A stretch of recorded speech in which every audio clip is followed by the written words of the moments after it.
It's beautiful, though. Might be hot, but it's beautiful.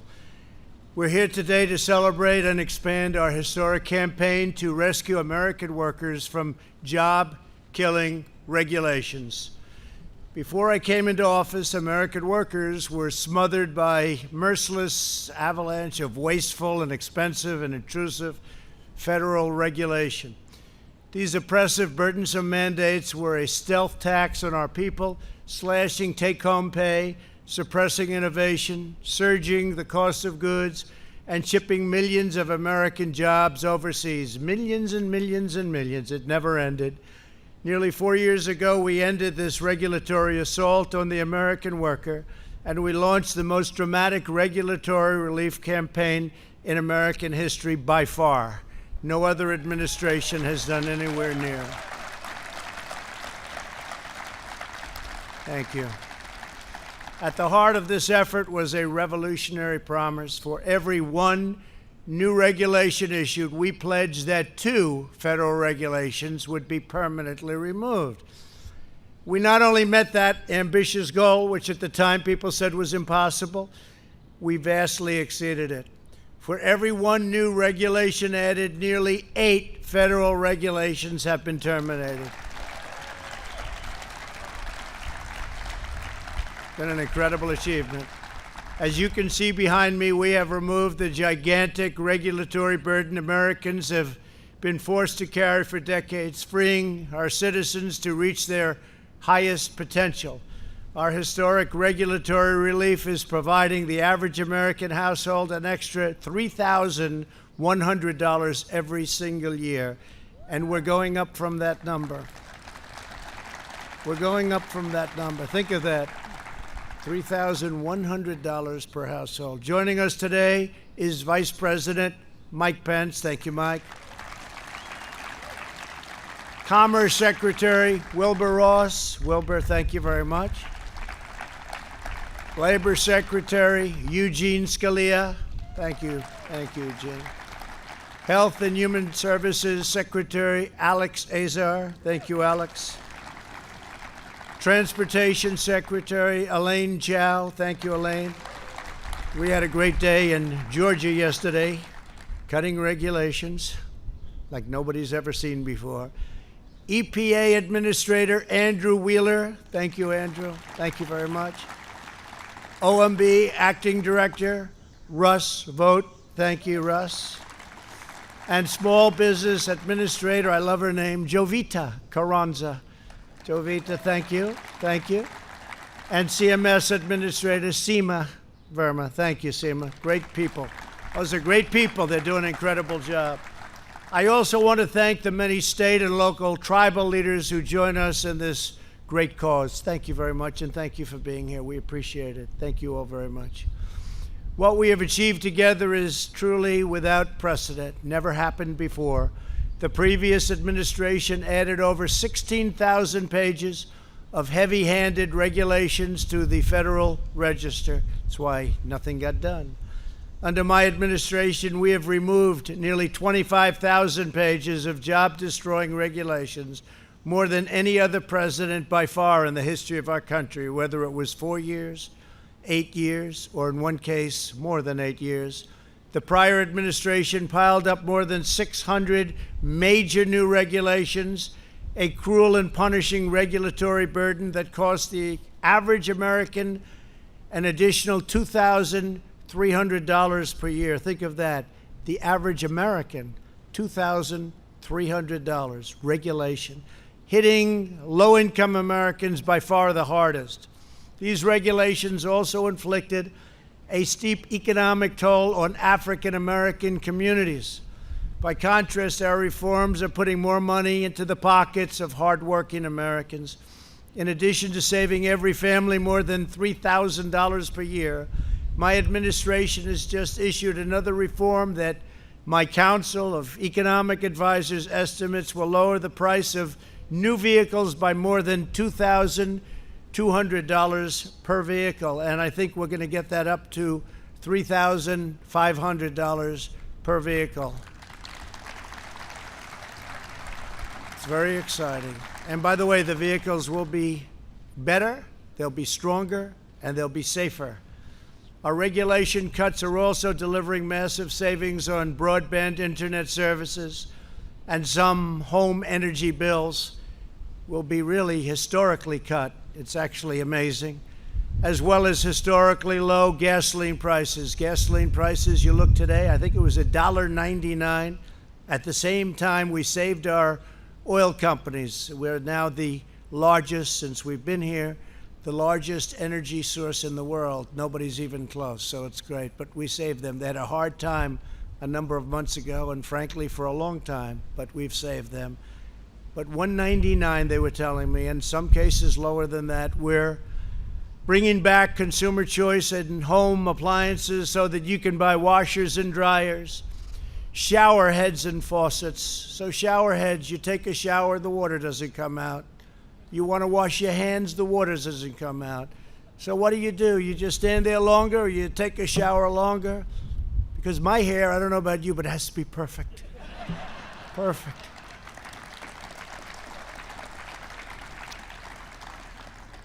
Dishwashers, you didn't have any water, so the people that do the dishes, you press it and it goes again, and you do it again and again. So you might as well give them the water because you'll end up using less water. So we made it so dishwashers now have a lot more water, and in many places, in most places of the country, water is not a problem. They don't know what to do with it. It's called rain. They don't have a problem. And old-fashioned incandescent light bulbs, I brought them back. They have two nice qualities. They're cheaper and they're better. They look better. They make you look so much better. That's important to all of us. But they're better and much cheaper. And they were mandated out, legislated out, and we brought them back, and they're selling like hotcakes.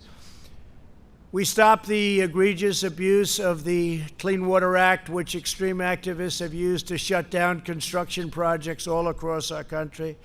When I signed that legislation, I had many farmers and construction people standing behind me, people that haven't cried since they were a baby, some of them never even when they were a baby, and they were crying. Many people were crying. We gave them back their life. They took away their land. They took away their rights. They took away their life. By reining in EPA overreach, my administration has returned the agency to its core mission of ensuring clean air, clean water, and a truly pristine natural environment. Our air now and our water is as clean as it's been in the last 4 decades. Yesterday, our country achieved yet another groundbreaking milestone by completing a sweeping overhaul of America's badly broken infrastructure approval process.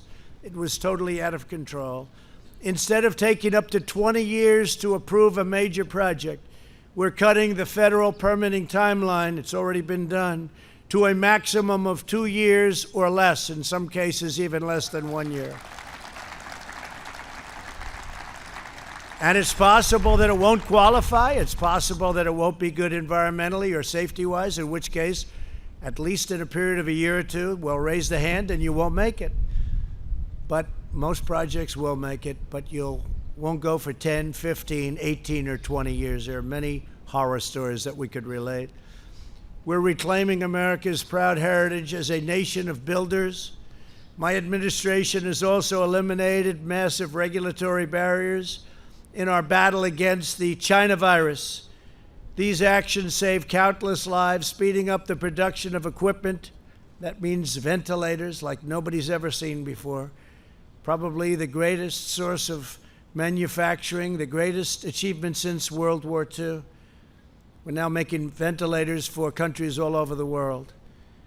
In medicine, accelerating the delivery of life-saving treatments and ensuring that we will have a vaccine in a record time. We're doing fantastically well on that. That'll be for another time, another meeting, but we are doing on therapeutics and vaccines incredibly well. No administration in history has removed more red tape more quickly to rescue the economy and to protect the health of our people.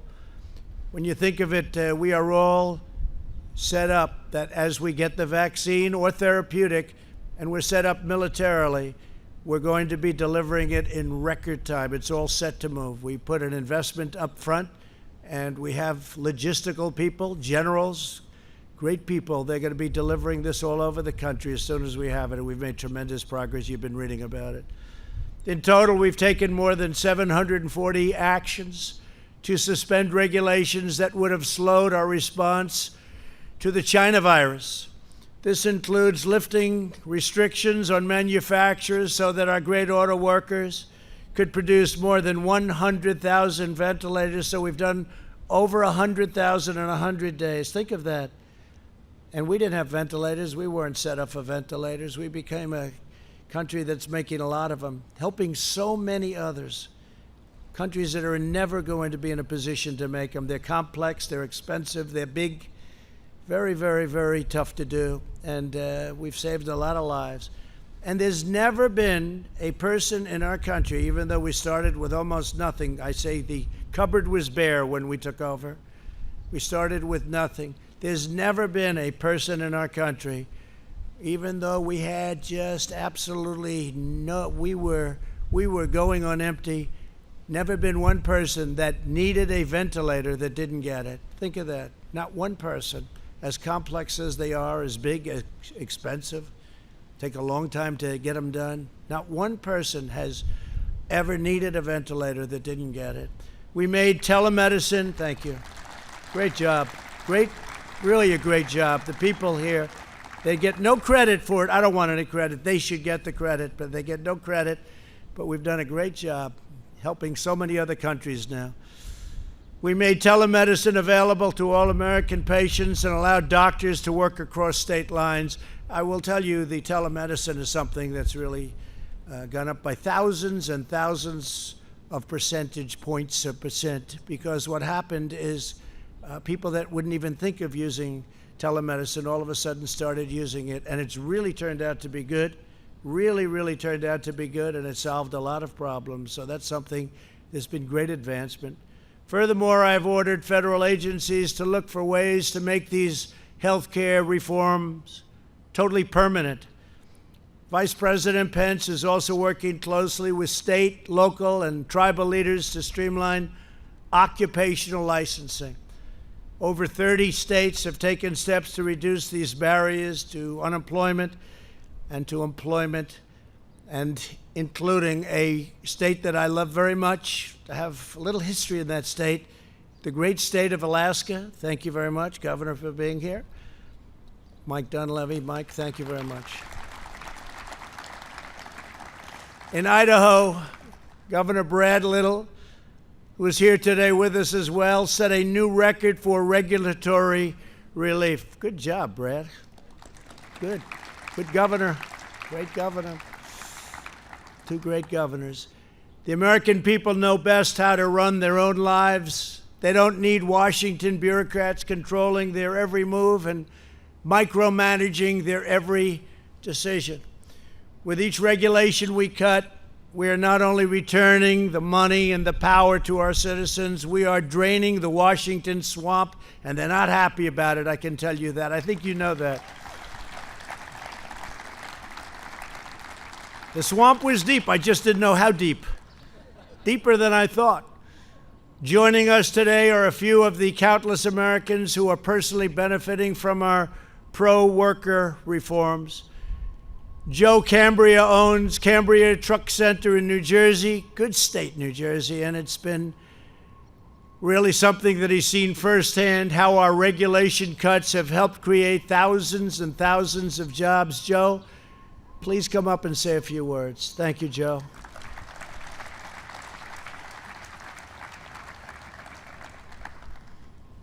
Thank you, Mr. President. Our company, Cambria Truck Center, has been selling and servicing heavy-duty trucks since 1969, when my grandfather, uncle, and father started the business. In the past 3.5 years, the Trump administration has kept its promise to right-size regulations. I want to thank you for that, President Trump. Regulatory reform in the energy sector creates jobs, reduces costs for our communities, and puts trucks to work. Streamlined permitting and creating an environment that allows for efficient construction and infrastructure repair and development has the same effect. As a result of these regulatory reforms, our industry has seen record sales of heavy-duty trucks, which has been a boon to dealerships like ours, as well as the environment. When new trucks replace older models, there is an environmental benefit. Current powertrains have near zero emissions today, and we're going electric, as well as increased safety, like shorter stopping distances and collision avoidance technology, safer on the road. It has also been nice to hear "Made in the USA" again. Bringing manufacturing back to our shores helps our industry and our entire country. In short, when we cut red tape, we create an economy that is responsible and sensible. We as Americans all win. Thank you, President Trump. Thank you very much. Thank you. Good job. Good job. That was easy, wasn't it? Huh? Thank you very much. Great job. Dr. Amy Johnson is a nurse practitioner in rural Virginia. Amy, please come up and share with us how important expanded health care and telehealth has been for you and your patients. Thank you. Thank you very much. Thank you, Mr. President. Good afternoon. My name is Dr. Amy Johnson, and I'm from Bedford, Virginia. Telehealth deregulation has been of substantial benefit to my colleagues and I over recent months during the COVID-19 crisis.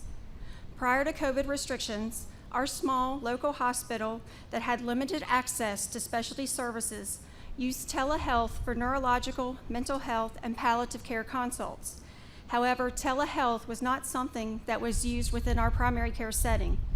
Since the deregulation of telehealth restrictions and expansion of guidelines through CMS, we've had the opportunity to integrate video and audio visits as part of our patient care experience. During the COVID crisis, there were days when almost all of my visits were done via telehealth.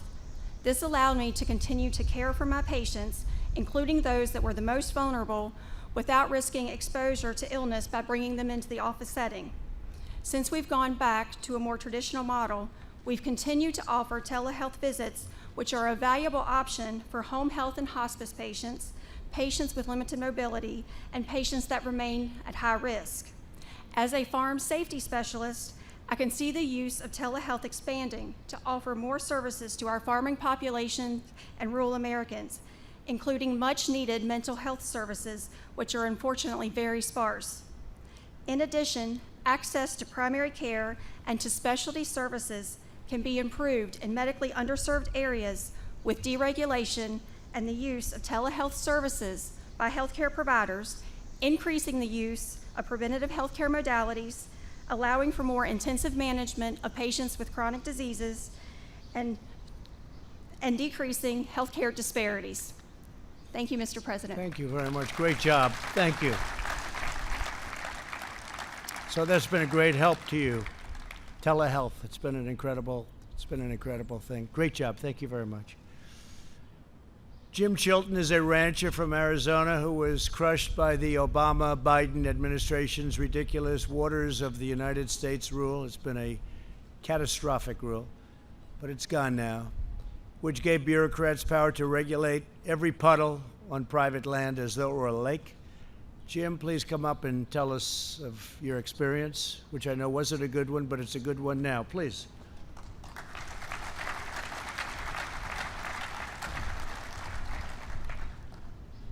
I appreciate the invitation, President Trump, to be here.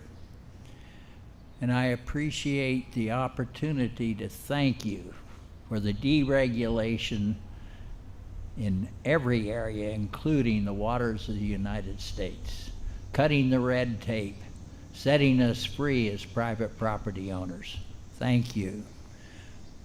Our ranch has approximately 100 dry washes flowing across it. These are little washes with no water. The Corps of Engineers and the Environmental Protection Agency, who wrote the Obama 2015 regulations, ruled that any dry wash that had more than 12 inches of sand in the bottom became a water of the United States.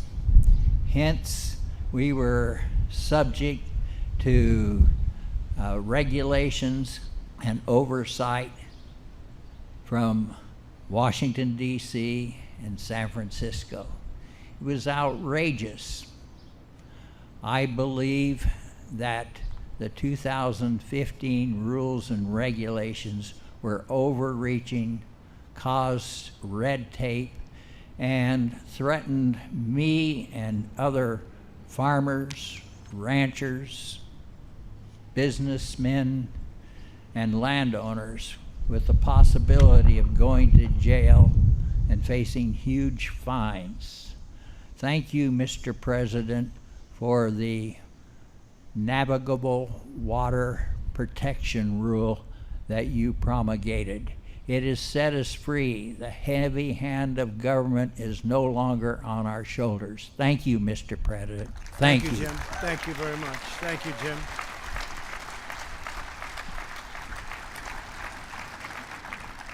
That was my honor, Jim, and thank you very much. It's terrible. It was that you had to suffer so long. They took your property away from you. And you want to take care of your property better than any government is going to tell you to take care of your property. You'll take care of it better, so we don't have to worry about that. Thank you very much. Beautifully said. Thank you. I want to, just as president, say that I will always fight to defend your rights and your freedoms. I will fight very hard for your rights and your freedoms. The hard left wants to reverse these extraordinary gains and reimpose these disastrous regulations. They want to take what we've taken off, Jim, and they want to put them back on. And I guess they can do that. You'll fight them for a little while, but eventually you'll lose. And they want to bury our economy under suffocating, relentless landslides of Washington red tape like we had before I got here. We must never return to the days of soul-crushing regulation that ravaged our cities, devastated our workers, drained our vitality and right out of our people, and thoroughly crippled our nation's prized competitive edge. It's what we have. We have great, great people, the greatest people in the world. Our entire economy and our very way of life are threatened by Biden's plans to transform our nation and subjugate our communities through the blunt force instrument of federal regulation at a level that you haven't even seen yet. You think that was bad? You haven't even seen it yet. They want to go many times what they put you under in the past. Under the unity platform Joe Biden published with socialist Bernie Sanders, they are proposing, and this is all in writing, it's done, they agreed. They are proposing to re-enter the job-killing, unfair Paris Climate Accord, which will cost our country trillions of dollars, trillions and trillions of dollars, and put us in a very, very bad competitive position relative to the world. Not surprising to you, China will be greatly advanced under this ridiculous agreement. So will Russia, so will many other countries.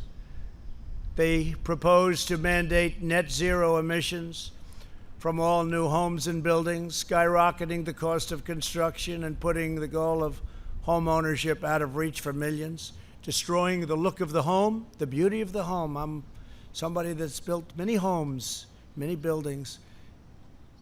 If you take a look at this, it doesn't look good.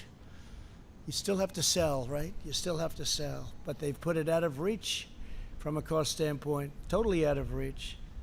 It's not practical, it's not good, and it doesn't work. They want to eliminate carbon from the U.S. energy industry, which means abolishing all American oil, clean coal, and natural gas. No coal, no gas, no oil, nothing to fire our massive plants.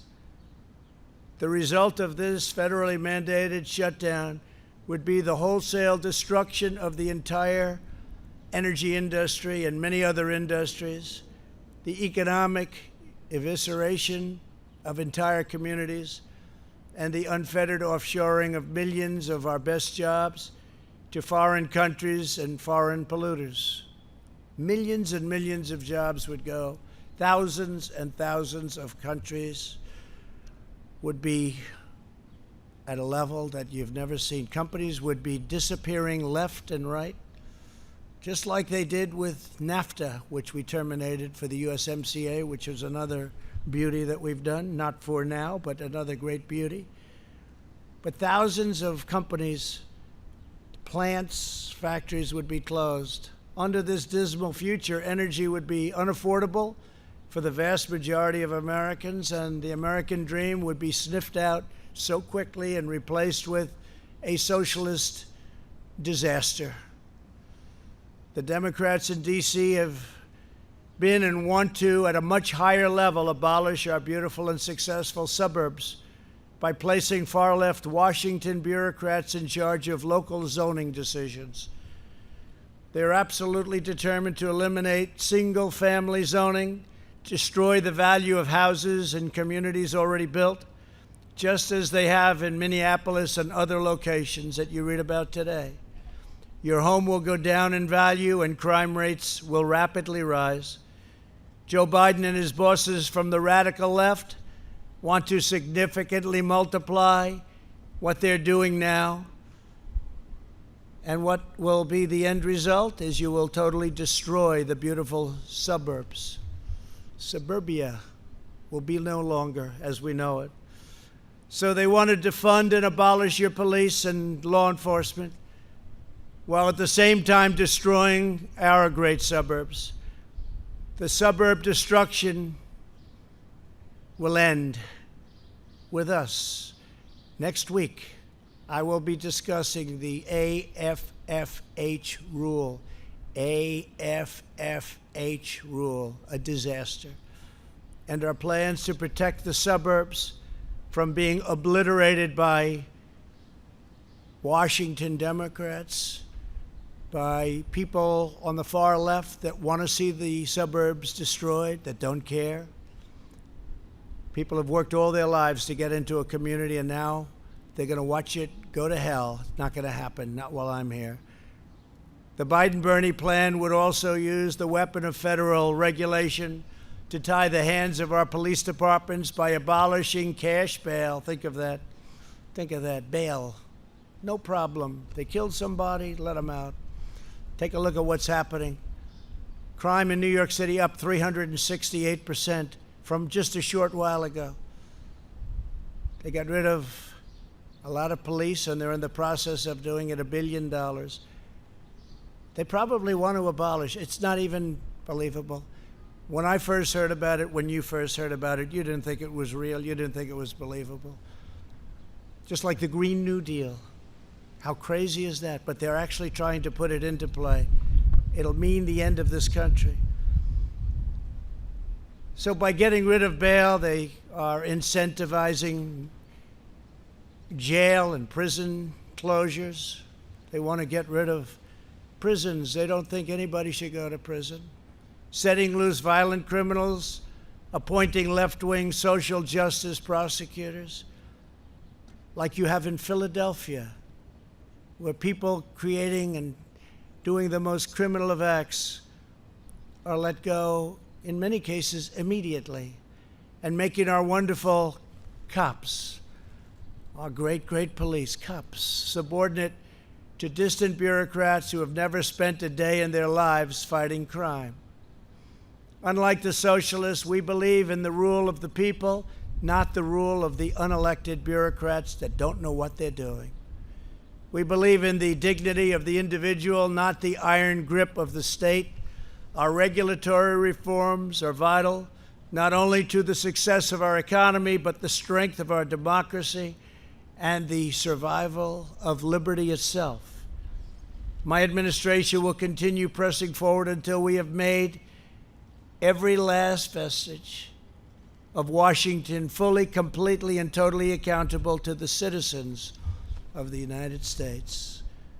We are putting our faith in the workers who power our country, the doctors who care for our country, the truckers who sustain our country, and the farmers and ranchers who preserve our country in all of its majestic beauty. The American people are the ones who made our nation great, and together we will make it greater by far than ever before. God bless you, and God bless America. Thank you very much for being with us. Thank you very much. Thank you. Thank you very much. Thank you.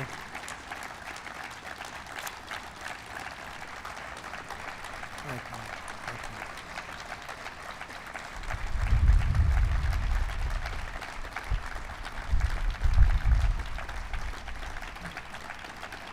Thank you very much. Thank you. We must have said something right. I guess we said it absolutely right. It's about our country.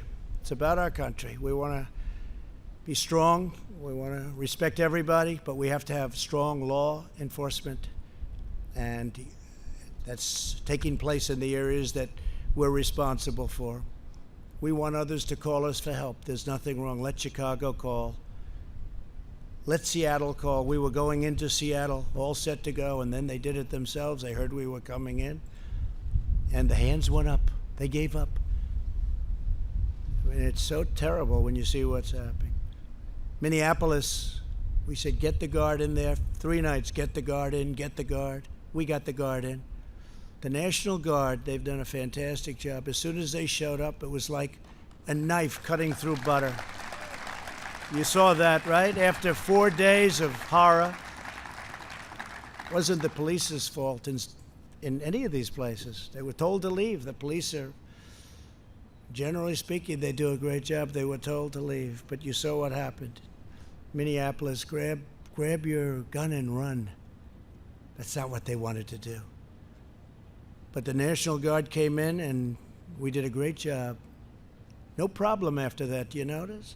We just passed a statues and monument executive order, and they were going wild. They see that beautiful, look at it right there, it's so beautiful, the Washington Monument.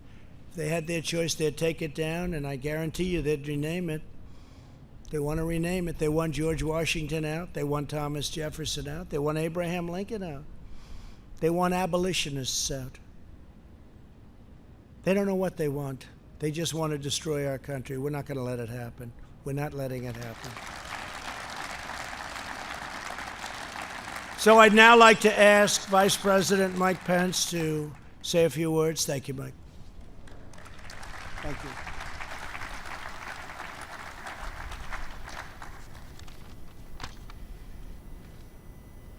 Thank you, Mr. President.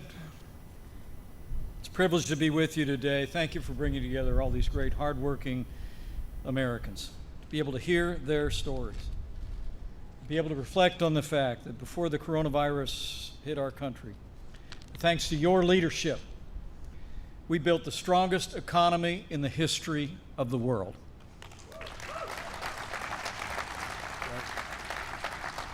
In 3 short years, Mr. President, you kept your promise to the American people. We cut taxes across the board. You fought for free and fair trade. You unleashed American energy. And you rolled back regulations to help all Americans. And after 40 years of over-regulation, Mr. President, you delivered 4 years of regulatory freedom.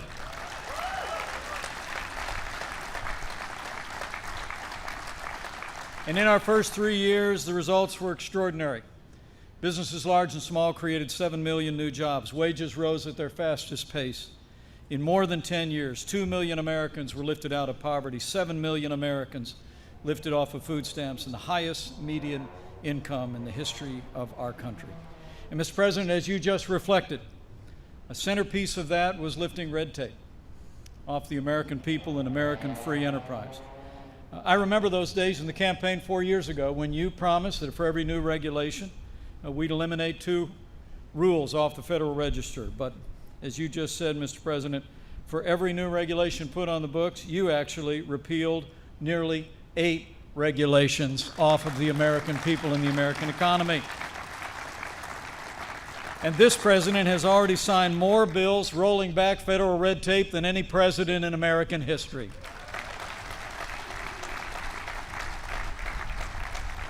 They tell us that we've saved $220 billion in our economy, and as you said, more than $3,100 for every American household. And beyond all of that, the regulatory reform now has America as the largest supplier of oil and natural gas in the world and a net exporter of energy for the first time in 75 years. That's what your deregulation agenda delivered. And today, Mr. President, as we continue to respond to the coronavirus pandemic, at your direction, we're ensuring that our states, our hospitals, and our extraordinary healthcare workers have not only the supplies they need, but the freedom and the flexibility to give every American the same level of care that each one of us would want a family member to have. And as we meet this moment in this pandemic, we're also opening up America again. It's extraordinary to think, Mr. President, at the height of this pandemic, our economy had lost 22 million jobs, but because of the strong foundation that you laid of less taxes and less regulation, in 2 short months, May and June saw record-breaking job creation. We've already added 7 million jobs back to the American economy, and we're just getting started. This record job growth, Mr. President, is a tribute to the resilience of the American people, the strength of their character. It's a resilience to your leadership, to the agenda that you advanced in our first 3 years. But as you said, Mr. President, it's also a tribute to governors across the country who not only supported your agenda, but also in more than 30 states, governors actually delivered on that same agenda of less taxes and less regulation. And while I've been leading the White House Coronavirus Task Force, it's also been my honor, Mr. President, to lead the governor's initiative on regulatory innovation and to work with these extraordinary governors. The truth is, because of your leadership and example, governors across the country have been reducing the burden of regulations at the state level. And that's what's contributed to the strong foundation on which we are standing, and the American recovery has already begun. Fortunately, as you mentioned, we have 2 of those great governors with us today. The first is a governor who in his very first year in office cut or simplified more than 75% of his state's regulations and cut the administrative code by 20%. Would you all join me in welcoming Idaho's great governor, Brad Little, to tell us Idaho's story of deregulation. Thank you, Mr. Vice President. Mr. President, it's a great honor to be here. As the Vice President alluded to, our route to rebound is dependent upon the red truck, not the blue truck. What we did in Idaho, where we had the 3rd lowest unemployment, the 3rd fastest income growth of any of the states, particularly for those at the lower end of the income, was to match up with your regulatory reform and make more opportunities available. Whether it be the spouse of a military veteran that came there that wanted to have their license and their home state transferred, which today I can proudly say takes us 1/2 day to get that done so that those people can be there. Right. Whether it's a small business that wants to break through and remove the regulatory friction that existed there before. But as this economy changes as a result of what's taken place, you have to free up all Americans to have that freedom to create a new opportunity. One of the things that we did that we heard about from the good doctor was telehealth. Between CMS, the department, and what we did in Idaho, we increased telehealth availability in Idaho by 4,000%. Idaho is a rural state. Idaho is a state where accessibility and the cost of health care is always an issue. It's the combination and the teamwork of your administration and what we've done that made that available to where we will rebound in Idaho, and thank you very much, Mr. President. Thank you very much, Brad. Thank you. Thank you, Brad. Thank you, Governor Little. And finally, Mr. President, allow me to introduce the governor who told us in December when you kicked off the governor's initiative on regulatory innovation that in his first year in office, his administration modified or rolled back 239 different regulations in over 100 professions. He is making sure that Alaska is open for business and prospering with less taxes and less regulation. Join me in welcoming Alaska's great governor, Mike Dunleavy.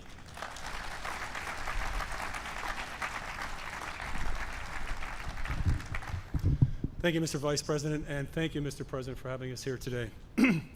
What you've done here for us, for governors and the people of this great country, and Alaska, we are part of the great country, by the way, Mr. President. You know that. You are. The President has been up in our state. We've met at least 8 times, and when he stops over in Anchorage, Alaska on his trips, he always wants to meet, and the first thing he says is, can we meet the troops, and what do you need in the state of Alaska? This is a small state population-wise, way up north, but this President sees the importance of that state and its people.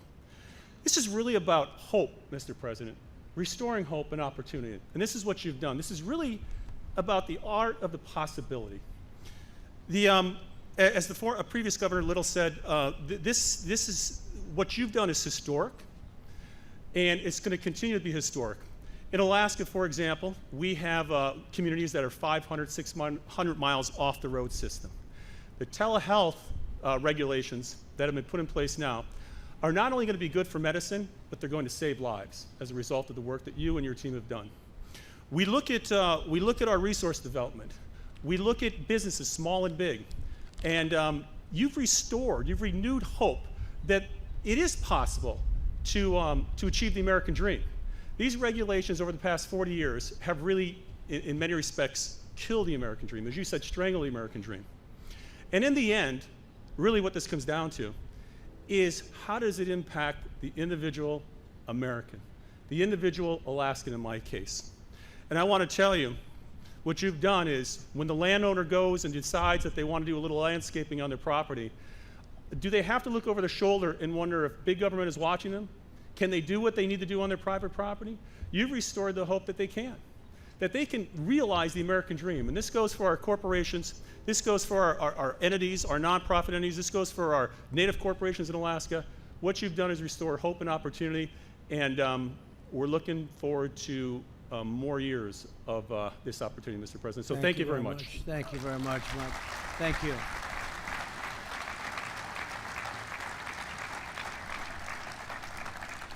So we have many exciting things that we'll be announcing over the next 8 weeks, I would say. Things that nobody has even contemplated, thought possible, and things that we're going to get done, and we have gotten done. We've started in most cases, but it's going to be a very exciting 8 weeks. 8 weeks, like I think, Mike, we can honestly say nobody's ever going to see 8 weeks like we're going to have. Because we really have. We're taking on immigration, taking on education. We're taking on so many aspects of things that people were hopelessly tied up in knots in Congress. They've been working on some of these things for 25, 30 years. Wasn't happening. But you'll see levels of detail, and you'll see levels of thought that a lot of people believed very strongly we didn't have in this country. We're going to get things done. We're going to get things done that they've wanted to see done for a long, long time. So I think we'll start sometime on Tuesday. We'll be discussing our one plan on suburbia, but that's one of many, many different plans. Then we're going into the immigration, the world of immigration, the world of education. We're going into the world of healthcare. Very complete health care, and we have a lot of very exciting things to discuss. But cutting of regulation has been really something that I felt we could do, and we could do fairly easily. Nothing's easy in this country. We had statutory requirements where we'd do phase 1 and then we'd have to wait 90 days. We'd do phase 2 and we'd have to wait 60 days. We'd do phase 3 and we said, let's do phase 4. Sir, I'm sorry, you have to wait 1 year. But we were able to do things that nobody has ever been able to do, or even close, on deregulation. And these trucks, this really is a great little example. I don't know who thought of this idea, but it's actually quite simple and quite good. Is that Brooke? Quite simple and quite good. I don't love having that big sucker hanging over my head. I want to get out of here as fast as possible. But I do want to thank you all. Incredible people. You've done an incredible job.